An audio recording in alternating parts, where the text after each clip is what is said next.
महर्षि दयानंद जी महाराज क्या थे, क्या उनका मिशन था और हमने उनको कितना जाना है, ये चर्चा आज मैं शुरू कर रहा हूं। कल परसों जब तक समझ में आएगा हम ये समझेंगे पहले, और आप मुझे बताना फिर कि हम सारे लोगों ने महर्षि दयानंद सरस्वती महाराज को हमने कितना समझा है। और जिस दिन हमें समझ में ठीक ठीक से आ जाएगा उस दिन हम ठीक से काम करेंगे। महर्षि दयानंद जी महाराज के जीवन की एक घटना लेकर के आरंभ करूंगा मैं चर्चा को। महर्षि दयानंद जी महाराज गुरु गिरिजानंद जी महाराज के पास पढ़े, मथुरा नगरी में। गुजरात के रहने वाले थे, कितनी पदयात्रा की, ढूंढते ढूंढते एक अच्छे गुरु की तलाश करते करते वो मथुरा नगरी तक पहुंच गए। गुजरात का टंकारा कहां है और उनके भ्रमण की यात्रा कितनी लंबी है, लेकिन अंततः उन्हें उनका लक्ष्य मिला, एक सच्चा गुरु गुरुवर गिरिजानंद जी महाराज। और गुरुवर गिरिजानंद जी महाराज के पास पढ़े। पढ़ने के कोई प्रसंग कभी प्रासंगिक होंगे बताऊंगा, इस समय तो केवल एक प्रसंग लेना है कि गुरु जी से एक दिन विदा लेना चाहते हैं और लौंग लेकर के आए। लौंग रखी, गुरुदेव ये गुरु दक्षिणा लीजिए और मुझे विदा कर दीजिए। तो गुरुजी ने पूछा क्या लाए हो, क्या लाए हो दयानंद? तो आप में से गुरु गिरिजानंद जी के बारे में जो लोग नहीं जानते उनके मन में एक बात तुरंत आई होगी, क्या वो देख नहीं पाते थे क्या? पूछ रहे क्या लाए हो? हाँ, वो देख नहीं पाते थे। बचपन में उनकी आंखें अंधविश्वास की भेंट चढ़ गई। वो गुरु जी पूछते हैं क्या लाए हो दयानंद? तो दयानंद जी महाराज कहते महाराज लौंग लेकर आया हूं, लौंग लेकर आया हूं। तो गुरु जी कहते हैं दयानंद मैं तुम्हें केवल लौंगों के लिए तो नहीं पढ़ा रहा था। ऐसा जब प्रश्न आता है महर्षि दयानंद जी महाराज के कान में तो कहते हैं मेरे पास क्या है, मेरे पास मेरा शरीर है और आपके द्वारा दी गई विद्या है, और ये लौंग भी तो मैं कहीं से मांग कर लेकर आया हूं, क्योंकि आपके पास रह करके मुझे आपकी रुचि का पता चला कि आप भोजन के बाद लौंग लेते हैं, इसीलिए महाराज लौंग लेकर आया हूं। मांग कर आप मुझे आदेश करो क्या देना है। तो प्यारे बंधुओं, माताओं, बहनों, पहले गुरु जी कुछ मांगते नहीं है। गुरु जी पहले बताते हैं दयानंद देख रहे हो यहां वेदों को कोई जानता नहीं है, यहां वेदों को कोई जानता नहीं है और आर्ष ग्रंथों को कोई पहचानता नहीं है। यहां पर चारों तरफ अंधविश्वास, ढोंग, पाखंड, कुरीति का बोलबाला है।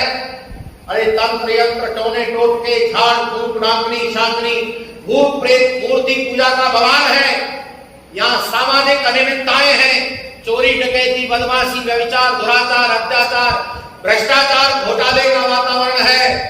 हे दयानंद, अगर तुम कुछ देना ही चाहते हो तो वेदों के उद्धार के लिए, आर्ष ग्रंथों के प्रचार के लिए और समाज के सुधार के लिए, अरे तुम मुझे अपना जीवन दान में देकर के जाओ अगर तुम देना ही चाहते।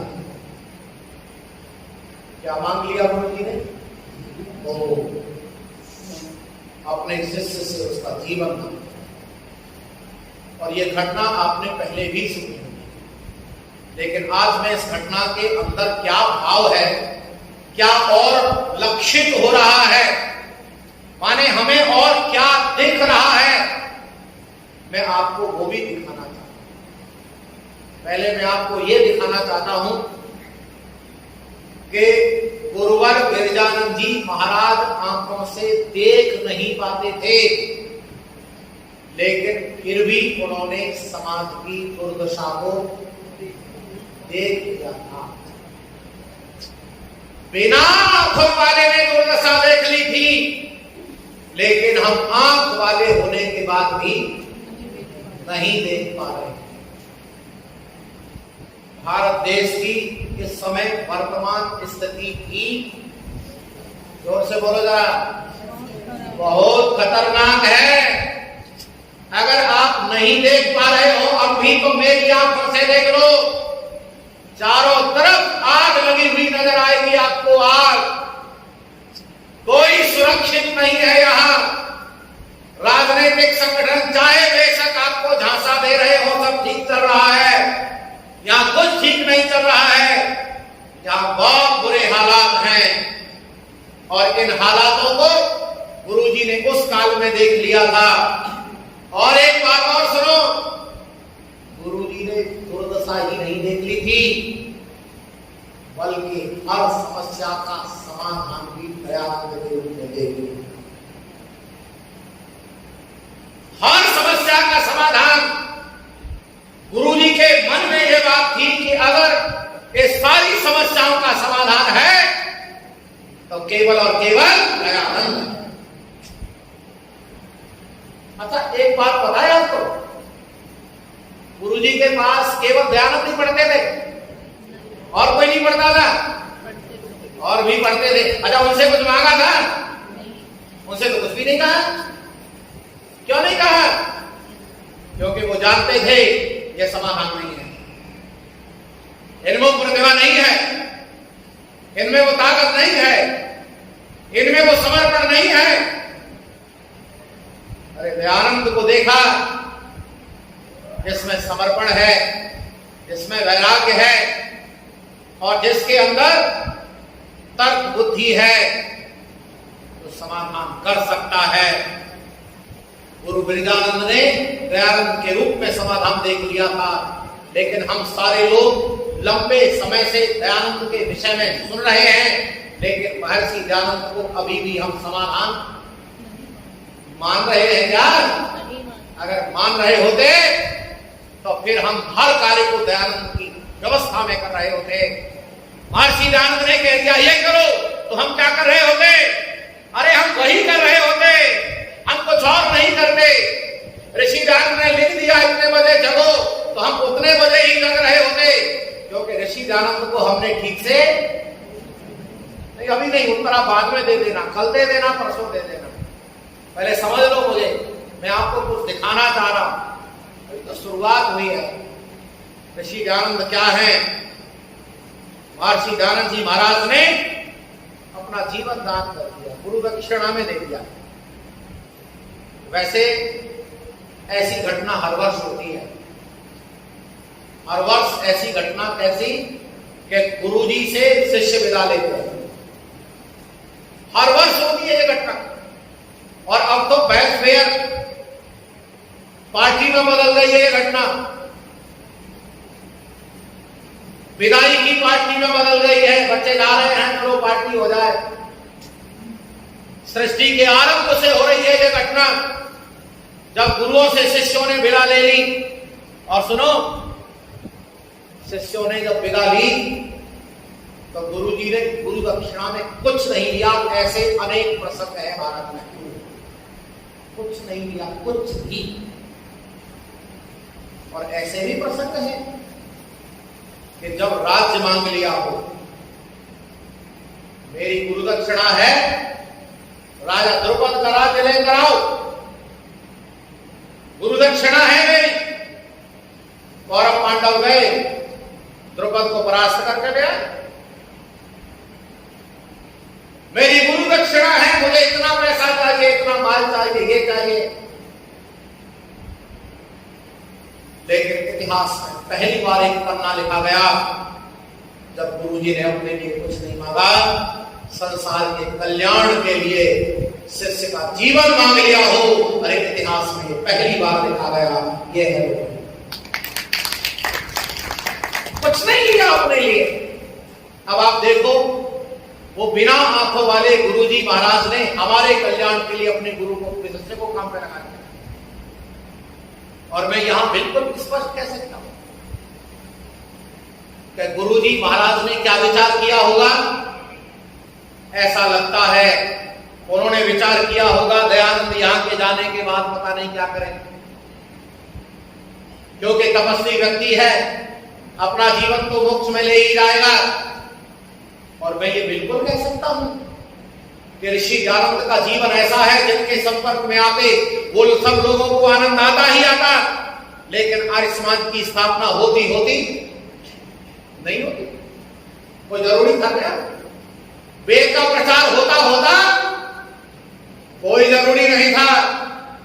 ये अलग बात है, संयोग बन जाता, ऐसा हो सकता, लेकिन गुरुजी ने पहले से ही प्रोग्राम बना डाला कि नहीं, इस ब्रह्मचारी को अभी से काम पर लगाना है। तो कह दिया दयानंद ऐसा कार्य करना है तो जीवन दे करके। और एक बात बताओ मुझे, जिन्होंने दयानंद को किंचित जाना होता या ये प्रसंग ठीक से समझा होगा तो लोगों को ये समझ में आ गया होगा, अरे जिसने अपना सारा जीवन गुरु जी को दान में दे रखा है वो भला हमारे साथ बुरा कैसे कर सकता है? अरे वो बुरा कैसे कर सकता है हमारे साथ? वो संसार के कल्याण के लिए अपना जीवन दान में देकर आया है, तो गुरु दक्षिणा झूठी नहीं हो जाएगी अगर बुरा करेगा तो? इसीलिए ऋषि दयानंद ने जीवन में कोई ऐसा काम नहीं किया जिससे किसी व्यक्ति को हानि हो सके। ऋषि ने वही किया है जिससे संसार का भला।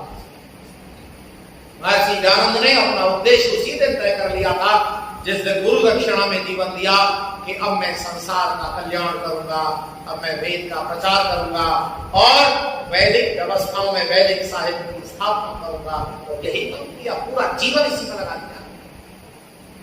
ऋषि का उद्देश्य है आर्य समाज के उद्देश्य में लिखा हुआ उद्देश्य, चाहे आप ऋषि दयानंद का उद्देश्य कह लो, चाहे आर्य समाज का उद्देश्य कह लो, वो एक ही बात है। वो कहते हैं इस समाज का मुख्य उद्देश्य संसार का उद्धार करना। ये ऋषि दयानंद का उद्देश्य। ऋषि दयानंद और आर्य समाज एक संस्था है, माने जो आर्य समाज है वो ऋषि दयानंद है। इसीलिए ऋषि दयानंद ने उद्देश्य लिख दिया, इस समाज का मुख्य उद्देश्य संसार का उद्धार करना है।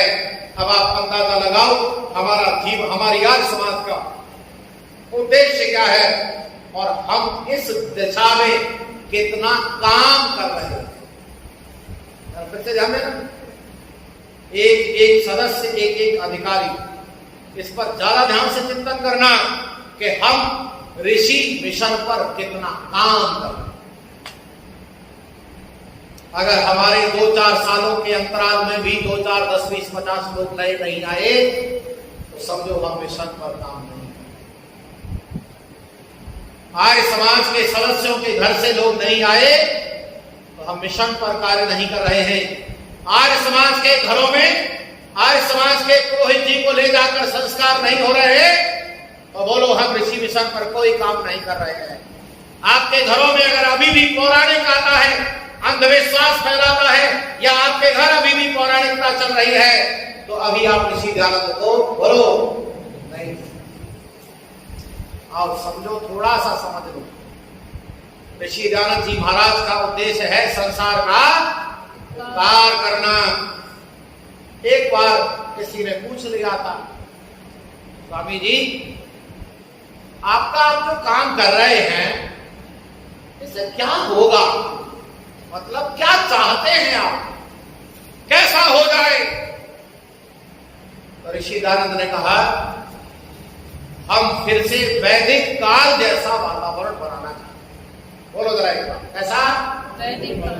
वैदिक काल। अब आपके सामने एक नया प्रश्न आ गया, ये वैदिक क्या होता है? और सुनो, यदि वैदिक काल के बारे में हम नहीं जानते तो ऋषि दयानंद के मिशन के बारे में भी नहीं जानते। कैसा था वैदिक काल?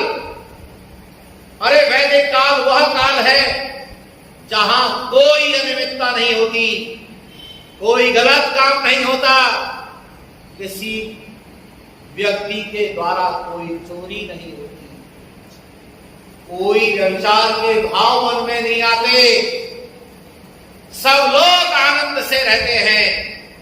ऐसा है वैदिक काल।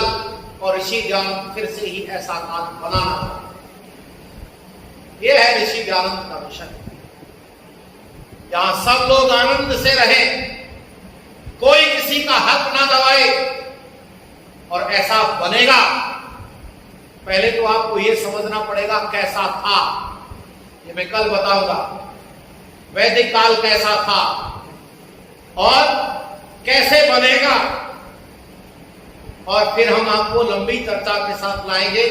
वैदिक काल से हम गिरते गिरते गिरते गिरते कितने गिर गए। एक वो काल था जब चोरी नहीं होती थी किसी घर में, और अब ये काल है कि कितने भी ताले लगा दो, जी कितने भी लगा, 2 4 10 ताले लगा दो, लेकिन लोग इतने शैतान हो गए हैं, तुम्हारे ताले किसी मतलब के नहीं, सब तोड़ तोड़ करके घुस जाते हैं। जो कहते साहब एटीएम बहुत सुरक्षित है, क्या जी एटीएम बहुत सुरक्षित है, ताला खोले वाली ताला खुलवा नहीं, अच्छा पूरे उठा ले, तो लोग पूरा एटीएम उठा के लेंगे, फुर्सत में खोलते रहेंगे। कमाल है इस देश का, हमारा कितना नैतिक पतन हुआ है और क्यों हुआ है, इसके कारण भी मैं आपको बताऊंगा। बातचीत का समय पूरा हो रहा है।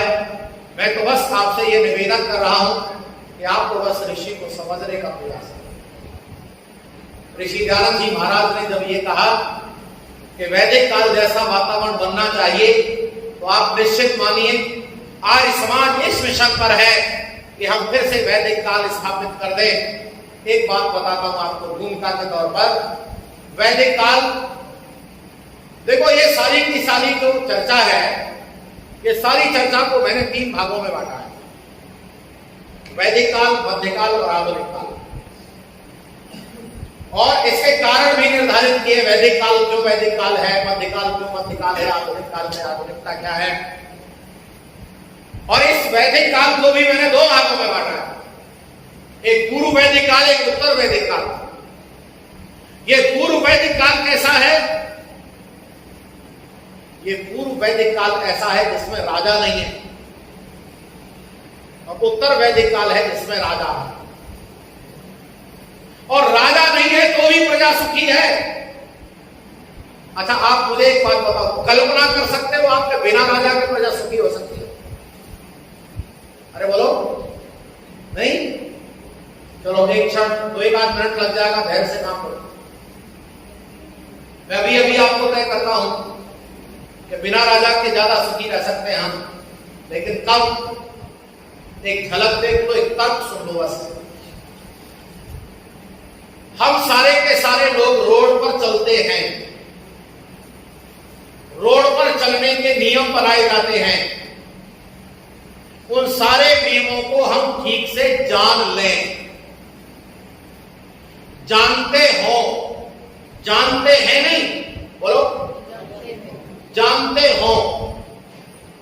रोड पर चलने के सारे नियमों को जानते हो और नियम से ही चलते हो। अच्छा आप बता सकते हैं मुझे, कोई दुर्घटना होगी, राजा की जरूरत है, ट्रैफिक पुलिस की जरूरत है? अब आपके पास उत्तर मिल गया।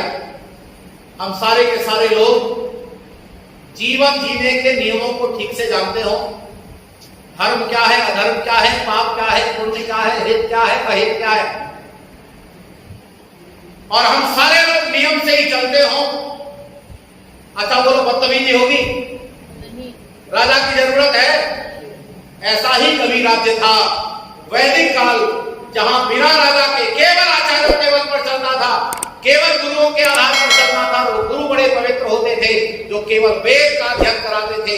उस काल में कोई जाति नहीं है, कोई संप्रदाय नहीं है, कोई अलग से संगठन नहीं है, केवल वैदिक मर्यादाओं का अध्ययन अध्यापन होता था और सारे लोग वेद के आधार पर चलते थे। इसीलिए उस काल में सब आनंदित रहते थे। ऋषि ज्ञान फिर से ऐसा ही वातावरण बनाना चाहते हैं। अब बोलो कितना बड़ा लक्ष्य है ऋषि ज्ञान। प्रत्येक व्यक्ति जिस समय नियम में चलना शुरू कर देगा, उस समय ऋषि दयानंद के नियमों पर चलकर